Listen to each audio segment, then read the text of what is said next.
Hello friends, আমি তনুশ্রী প্রতিদিনের মতো আপনাদের কাছে আবার রেসিপি নিয়ে আজকের রেসিপিটা দেখার জন্য সবাইকে জানাই স্বাগত। আপনারা কেমন আছেন ফ্রেন্ডস? আশা করি আপনারা ভালোই আছেন। আপনাদের ভালোবাসা ভগবানের আশীর্বাদে আমিও ভালো আছি।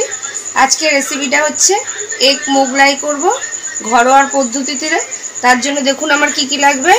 আগে থেকে আমি ময়দাটাকে ময়ান দিয়ে মেখে ডো বানিয়ে রেখেই দিয়েছি। কিছুক্ষণ আগে একটু ঢাকা দিয়ে রেখে দিয়েছি। দুটো ডিম আছে, তার সাথে বিস্কুটের গুঁড়ো প্লেটে আছে, আগে থেকে কেটে রেখেছিলাম কুচানো পেঁয়াজ, কাঁচা লঙ্কা আর সাদা তেল। আগে থেকে গ্যাস অন করে খালি কড়াই বসিয়ে দিয়েছি। খালি কড়াই গরম হয়ে গেছে। কড়াইতে দিয়ে দেবো সাদা তেল।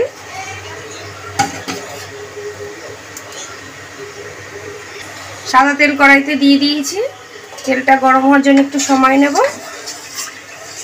তেল গরম হয়ে গেছে। তেলের মধ্যে দিয়ে দেবো আগে থেকে কোচানো পেঁয়াজ আর কাঁচা লঙ্কা পুরোটাই দিয়ে দেবো। দিয়ে দেবো স্বাদ মতো নুন পেঁয়াজ আর কাঁচা লঙ্কার মধ্যে।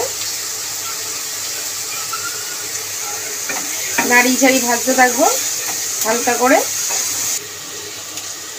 পেঁয়াজ আর কাঁচা লঙ্কাটা নুন দিয়ে হালকা করে ভেজে নিয়েছি, খুব একটা লাল লাল করবো না। এবার এর মধ্যে দিয়ে দেবো বিস্কুটের গুঁড়ো।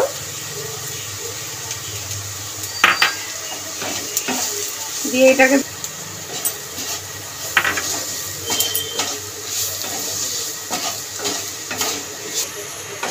বেশ কিছুক্ষণ ধরে বিস্কুটের গুঁড়োটা দিয়ে নাড়াচাড়া দিয়ে ভেজে নিয়েছি। এবার এটাকে আমি নামিয়ে নেব।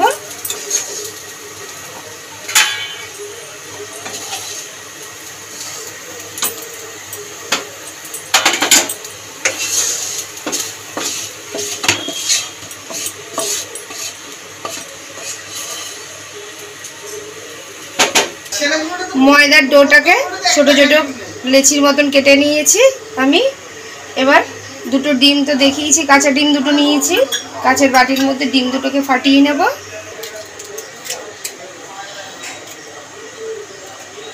ডিম দুটো ফাটিয়ে নিলাম বাটির মধ্যে।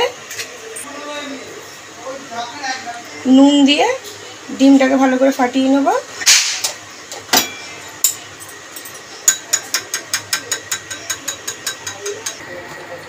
ময়দার লেচিটা নিয়ে নিয়েছি। লেচিটার মধ্যে ভালো করে তেল মাখিয়ে নিয়েছি। এবার ভালো করে বেলে নেব লেচিটাকে। একদম পাতলা করে বেলে নিতে হবে। একটা খালি বাটি নিয়ে নিয়েছি। বিস্কুটের গুঁড়ো আর পেঁয়াজ লঙ্কা দিয়ে যে একটা পুর ভাজা করে রেখে দিয়েছিলাম সেটা দিয়ে নেব বাটিটার মধ্যে।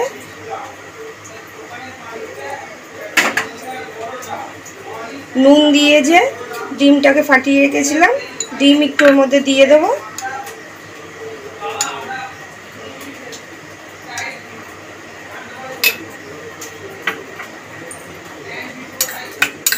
ভালো করে মিশিয়ে নেব ডিমটা দিয়ে। ডিম মাখানো এই পুরটা পরোটাটা যে বেলে রেখেছি পাতলা করে তার মাঝখানেই দিয়ে নেব। ভালো করে চারিদিকে ভালো করে মিলিয়ে দিলাম। এবার মুড়িয়ে নেব।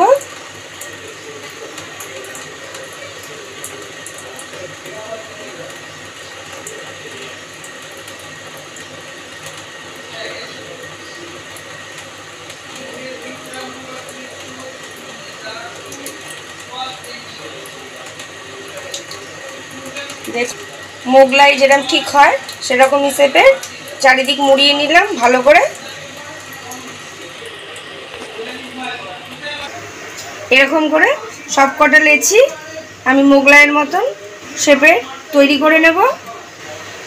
গ্যাস অন করে কড়াই বসিয়ে দিয়েছি। খালি কড়াই গরম হয়ে গেছে। কড়াইতে দিয়ে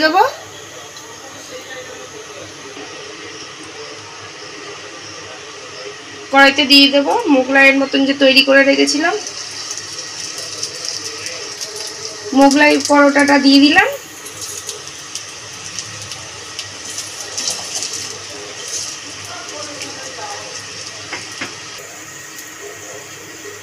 তেল দিয়ে দেবো সাইড দিয়ে।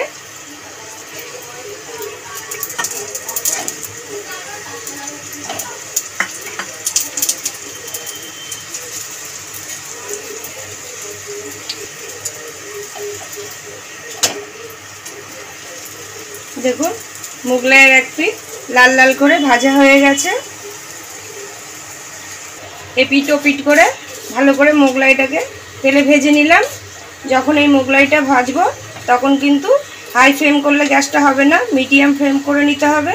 দেখুন লাল লাল হয়ে গেছে, নাহলে খুব তাড়াতাড়ি লাল লাল হয়ে যাবে। ওই জন্য মিডিয়াম ফ্লেমে করলে ধীরে ধীরে খুব সুন্দর হবে ভাজাটা।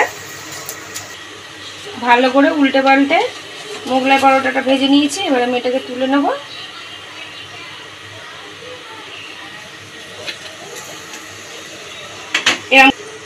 কড়াইয়ের মধ্যে তেল আছে তাই আর এখন তেল দিলাম না, পরোটাটা দিয়ে দিলাম। মোগলাই পরোটাটা আবার এইভাবে পুরো মোগলাই পরোটাগুলো ভেজে নেব। এই যে মোগলাই পরোটা আমার রেডি হয়ে গেছে।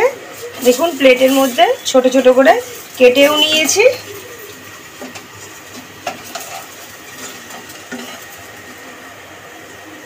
একটা স্ন্যাক্স আজকে তৈরি করলাম মোগলাই পরোটা। স্ন্যাক্স হিসাবে খুব ভালোই লাগে, পুরো ঘরোয়া পদ্ধতিতেই করলাম। আমার রেসিপিটা দেখে যদি ভালো লেগে থাকে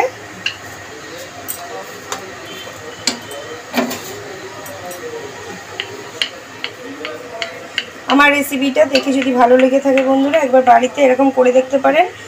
ঘরোয়া পদ্ধতিতেই করেছি, খুব একটা কিছু লাগে না। প্রতিদিনের মতন ভালোবেসে পাশে থেকে লাইক শেয়ার সাবস্ক্রাইব করে দেবেন। ভালো থাকবেন, সুস্থ থাকবেন। Thank you. এই গরমে সবাই সাবধানে থাকবেন, বেশি করে জল খাবেন।